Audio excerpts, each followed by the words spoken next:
Bismillah ar-Rahman ar-Rahim. Assalamu alaikum. This video is about the basics of prayer. Prayer, or as-salah, is mentioned many times in the Holy Quran. Over 60 verses mention the concept of salat and the word salat, mostly in the context of the phrase iqamatus salah, meaning to establish prayer. So first, before we get into the basics of prayer, we'll just mention a couple of verses from the Quran regarding as-salah, the prayer.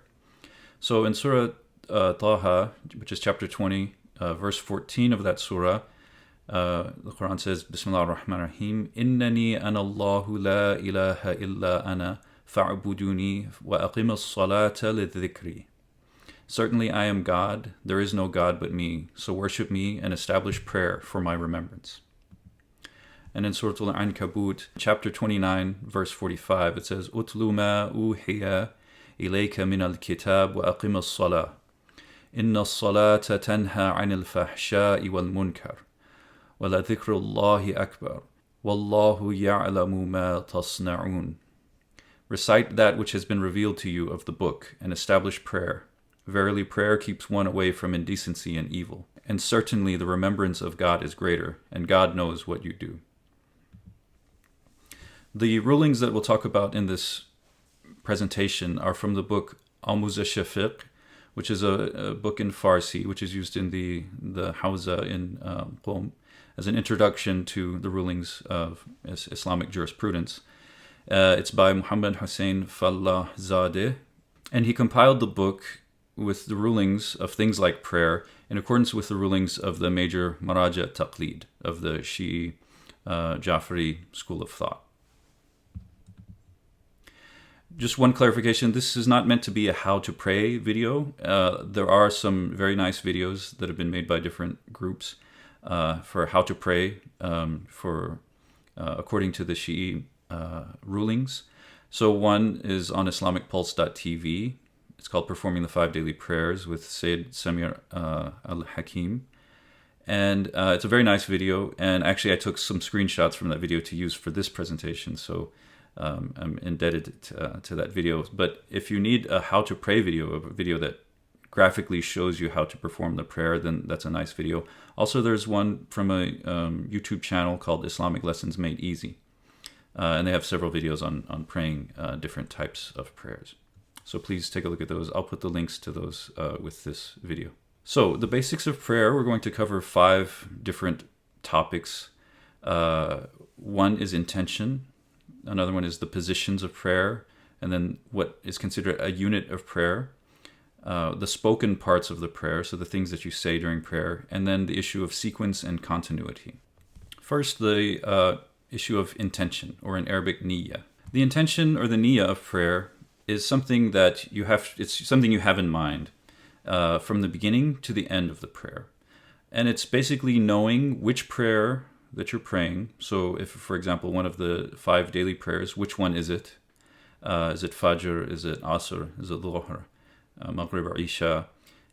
Knowing why you're praying it. So basically that you're praying it because you're obeying Allah. You're seeking nearness to Allah. So you're praying it for Allah, not for something else. And it should be, your intention should be free of any hypocrisy or showing off in order for your niyyah to be valid. So a niyyah that contains any intention to show off or to present yourself in a way that's not the reality of yourself invalidates the intention. And it's not necessarily to verbalize the intention. It's not necessary to say out loud that I'm praying, such and such prayer. Qurbatan ilallah, for example. It's just a matter of knowing. So that if someone asked you, what are you doing? For example, you would say, I'm praying such and such prayer. The next thing we'll talk about are the positions of prayer. So here you can see in this graphic, these are the screenshots I took from that Islamic Pulse TV video, that one of the distinct characteristics of prayer are the physical positions that we take, physical movements. And so we can see the sequence of those positions here. So we'll take them one by one and discuss the requirements of each. The first position is standing, in Arabic, qiyam. So some of the basic requirements of this are both feet are on the ground, you're facing Qibla, or the direction of prayer. you're still while you're reciting. So there are some things we have to say while we're standing, and we should be still. Our body should not be moving when we're saying those things, although minor movements are not a problem. And another requirement is that we don't put our hands together in any way during salat. We just keep our hands to the sides. Putting the hands together, folding one over another, and those types of movements actually do invalidate the prayer. The second position of the prayer is bowing, or ruku'. And so it's very simple. It's when one bends forward until their hands can touch their knees. And there are some things that we recite during bowing, this part of the prayer. So also there's the requirement of stillness during that recitation. The next position is prostration, which in Arabic is sajda or sujud. The requirements of prostration are that there are 7 parts of our body touching the ground during prostration. One is the forehead. The other 2 others are the palms of both hands, both knees, and the tips of both big toes. Now, the forehead is special because the forehead has to have direct contact with the ground or the thing that we're prostrating on. There can't be any barrier between the skin of the forehead and the thing that we're prostrating on. So, for example, if your hair falls over your forehead, or you have a hat on, or a scarf, or something like that, it has to be out of the way. There can't be any barrier. With the rest of the body, palms of both hands, both knees, and the tips of both toes, there can be clothing there in the way. For example, if you're wearing gloves, or you're wearing socks, or obviously if you have pants or something covering your knees, that's not a problem. And as with the other 2 positions, with standing and bowing, and this is true of all positions of salat, when you're reciting something that's required to be recited, you have to be still. Now, just some other details about prostrating the forehead is the prostration of the forehead is only correct on certain materials. Natural ground, which would be dirt, what we say, earth, soil, rock, those kinds of things. Those types of things, if you go outside and you walk around, in a natural area, the things that comprise of the ground itself. Also, that which grows from the ground. So this means some types of different plants. Now, there's an exception here, that all those kinds of plants which are not used for food and clothing for humans, it's correct to prostrate on those plants. So if there's some plants, growing in a garden, or they're typically used for food, or like cotton plants, for example, prostration is not correct on those materials. But every other type of plant, thing that grows from the ground, the prostration is correct on those. So, for example, you can take a leaf from a tree and use that to prostrate on. You can prostrate on the sort of grass lawns that we have. Bricks and baked mud are okay. So this would be kind of ground or dirt or clay that's been processed in some way, baked, for example. And paper is okay when it's made from those same things which it's okay to prostrate on. So, for example, the bark from trees or wood from trees, or plant material, for example. It's not correct to prostrate your forehead on minerals or metals. There's a sort of order of preference when it comes to materials for prostration. The most preferred substance is the soil or earth of Imam Hussein alayhi salam. So this, which typically we find in the form of clay tablets, that we use. But yeah, besides that, in order of preference is any earth, soil, or dirt, and after that stone or rock, and after that plant material like leaves, wood, grass, etc. And as I mentioned before, the skin of the forehead must come in direct contact with that material that you're using for prostration. The next position is sitting, or in Arabic, julus. And here there's not any real special requirements about the sitting. It's just the way you'll sit after you come out of prostration. So the position would be one where you're comfortably able to sit coming out of prostration, and then able to go back into prostration for the second prostration, and then also to stand afterwards. And the requirement is those things that are required to recite during sitting, that they're recited while your body is still. The next topic we'll cover is the unit of prayer, ar-rak'ah. Prayers are classified by the number of units that they have. The 5 daily prayers, we have the Salat al-Fajr, which is a 2 rak'ah prayer. Salat al-Dhuhr and Asr are 4 rak'ah prayers. Salat al-Maghrib is 3 rak'ah. And the Salat al-Isha is also 4 rak'ah. So let's talk about what constitutes one unit of prayer. We can look at it from the standpoint of the positions. So the movement through these positions pictured here, standing, bowing, standing again before prostrating, sitting, prostrating a second time, and then sitting at the end, this is one unit or 1 rak'ah of prayer. So the Salat al-Fajr, which is a 2 rak'ah prayer, consists of 2 cycles of these movements, of these positions. So you can see pictured here the first rak'ah and the second rak'ah. The 3 rak'ah prayer of the 5 daily prayers, Salat al-Maghrib, you can see that it consists of 3 of these cycles of going through these positions from standing to bowing, prostrating, sitting, second prostration, and sitting again. Likewise, the 4 rak'ah prayers, Dhuhr, Asr, and Isha, we can see that they're made up of 4 cycles, 4 units. So now that takes us to the spoken parts of prayer. So we can discuss, in addition to the positions, what needs to be said in the prayer to make it correct. The required spoken parts of prayer happen at these different moments of the prayer. To begin the prayer, while standing before bowing, while prostrating, and while sitting at the end of the second and final rak'ah. So that final position of sitting, there are spoken parts that are required there as well. Now, there are many other things spoken during the prayer. Many of them are recommended, but we're just going to talk about the required things, so that if you perform these things, if you say these things during your prayer at the correct time, then the prayer is valid. We'll start with the first one, which is Takbiratul Ihram. So this is while standing at the beginning of the prayer. To begin the prayer, actually, and it's the first action of the prayer, we say Allahu Akbar. Now, there are many times that you might hear people say Allahu Akbar also throughout the prayer, but it's only this first one that's required, and this is the one called Takbiratul Ihram.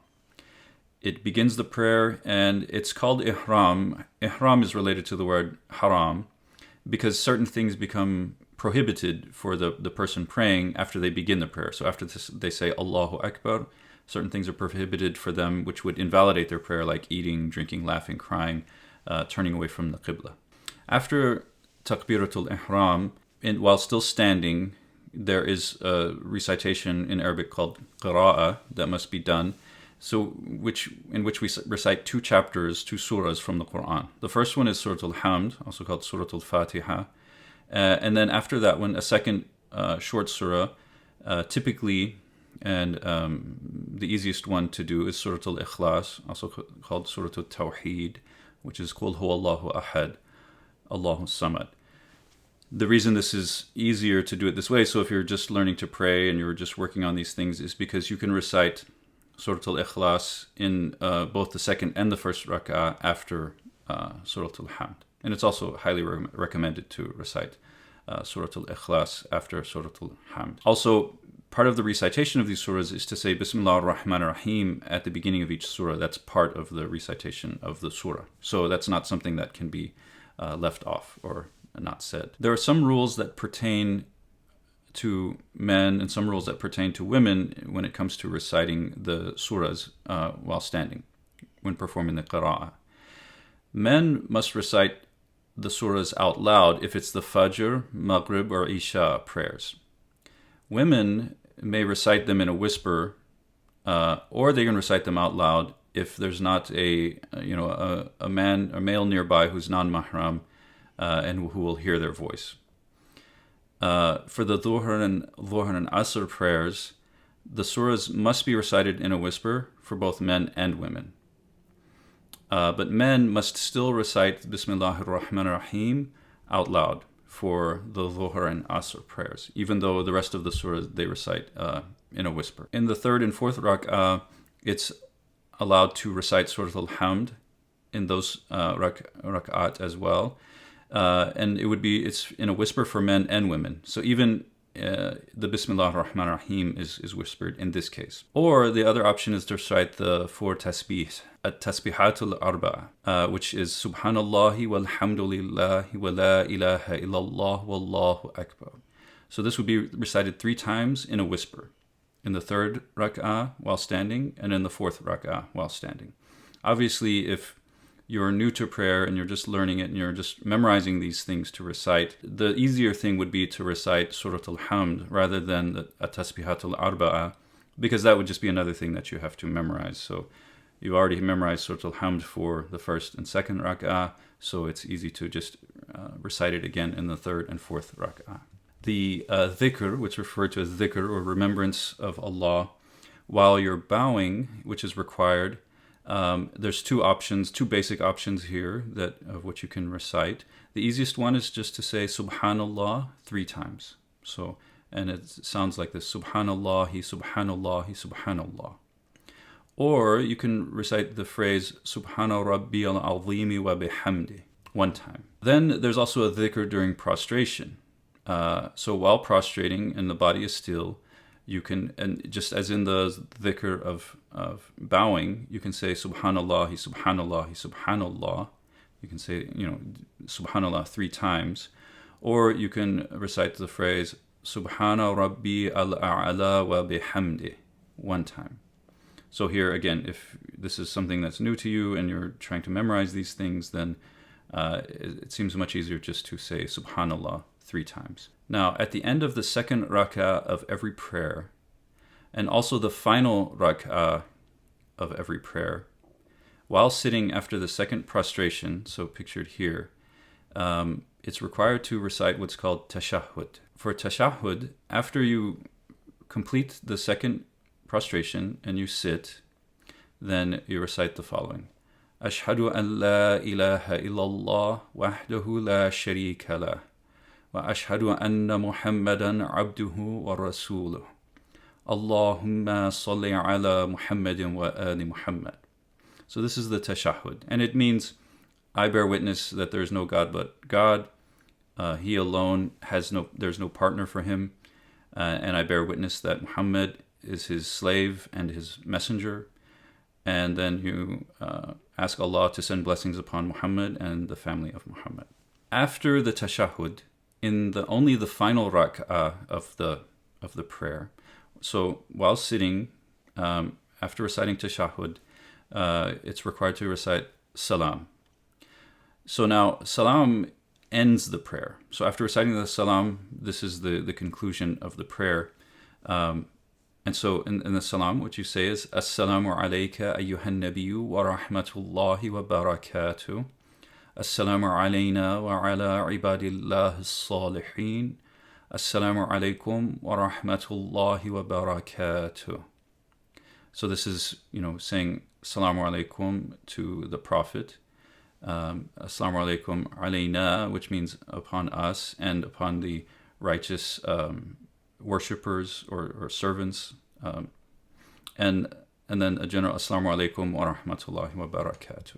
The final topic that we'll talk about with the basics of prayer is the issue of sequence and continuity. These are 2 different issues. So for the prayer to be correct, there has to be what's called tartib, or sequence, which just basically means the actions that we've been talking about, the spoken parts as well as the positions, they have to be performed in the correct order. You can't change the order, or if you do something, before another thing, then this can invalidate your prayer. So you have to observe the proper order. Also, there's what's called muwalat, which is continuity, which just means that actions have to be performed without any gaps of time between them or without any other actions coming between them. So they have to be performed together in sequence and with continuity. So that's the last topic as far as the basics of prayer. Inshallah, in future presentations, we'll go into more details about the rulings of those things that invalidate prayer, doubts during prayer, and other issues as well, inshallah. Thank you. Assalamu alaikum.